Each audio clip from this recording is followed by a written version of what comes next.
The debate tonight, again, between Kamala Harris, whose Senate record, believe it or not, is even more radical than that of Bernie Sanders.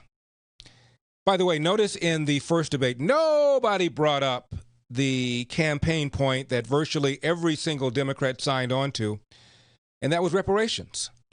I think they all at least signed on to studying reparations, studying the issue of reparations. Didn't come up. Kamala Harris absolutely wants to study the issue of reparations. She even talked about reparations. Wonder if that's going to come up. I said this when I was talking about the debate between President Trump and Joe Biden, and I say the same thing now. The difference between these two parties is so dramatic. You really don't know whether or not you want to be in the party that's going to increase the size of government. You really want to be in the party that believes that government's job is to level the playing field because, after all, life is unfair. Jack Kennedy once said, life is unfair, but a rising tide lifts all boats.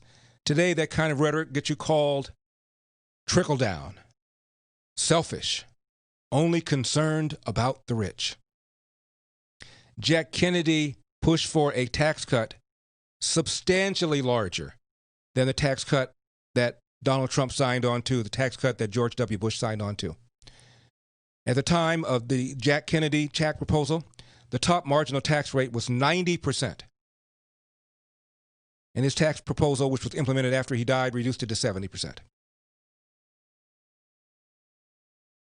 When Ted Kennedy was asked about his brother having supported a tax decrease, because, as you know, Ted Kennedy never met a tax hike he couldn't justify, he said, well, at 70%, taxes were, and I'm quoting him, confiscatory, close quote. You don't know whether or not you want to be in a party that is okay with the protests going on in the streets. I'm not saying okay with the rioting. I'm talking about endorsing this movement. Kamala Harris has referred to the Black Lives Matter movement as a beautiful movement. Yeah, there's some knuckleheads. Yeah, there's some people that set fire to some things. Yeah, there's some people that shoot. But by and large, it's a beautiful movement for racial solidarity. A movement based on racial solidarity, based upon a narrative, and that narrative is that the police are engaging in systemic racism against black people, that the police are killing black people because they are black people, not because they've done something bad, not because a cop reasonably thought that this black person was posing a threat. No. They were doing it just because this suspect was black. And so a movement based upon a false narrative, there's no evidence whatsoever that that's true, is a beautiful movement, even though it is causing people like the gentleman who shot 2 L.A. sheriff deputies in the head to do so, even though it motivated a gentleman in New York to kill execution-style 2 cops, even though it motivated a gentleman in Baton Rouge to kill execution-style 3 cops, even though it motivated a gentleman in Dallas to kill 5 cops, execution-style. It's a beautiful movement. Never mind what used to be called the Ferguson effect, now it's called the Minneapolis effect. And these are cops admitting that they pull back. Why be proactive? Why try to stop crime? Why try to intervene fights? All you're going to do is put yourself in jeopardy of being accused of engaging in systemic racism. So to hell with it. We'll just deal with radio calls. It's called the Ferguson effect, at least it used to be. Now it's called the Minneapolis effect. You know what happens? Bad guys know it. And as a result, street crime goes up. The other thing that you've done by endorsing this so-called beautiful movement is you have corroborated the suspicions of young black men that they're going to be hurt, harassed,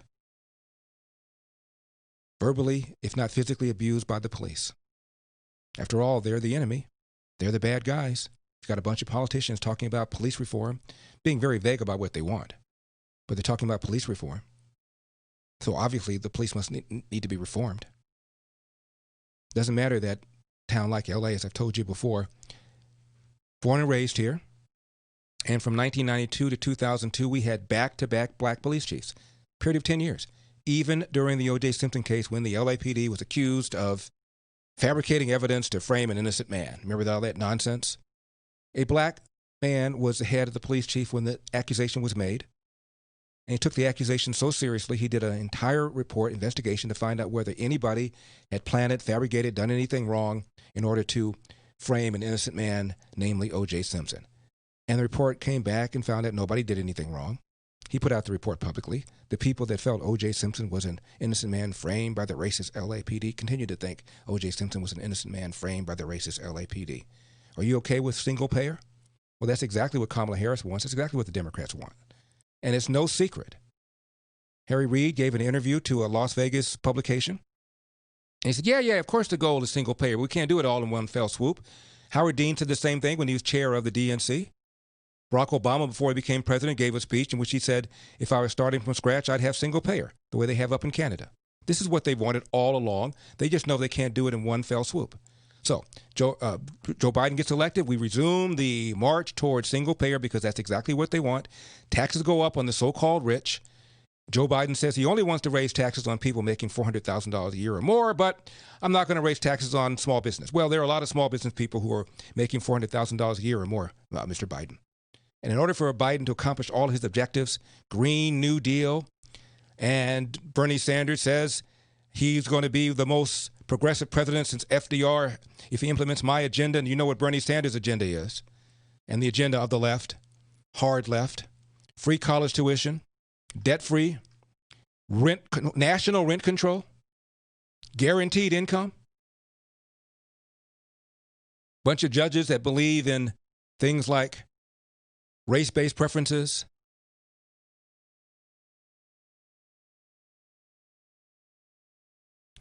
They had 8 years. Worst economic recovery since 1949. What makes you think if Joe Biden was at the helm, things would be any better?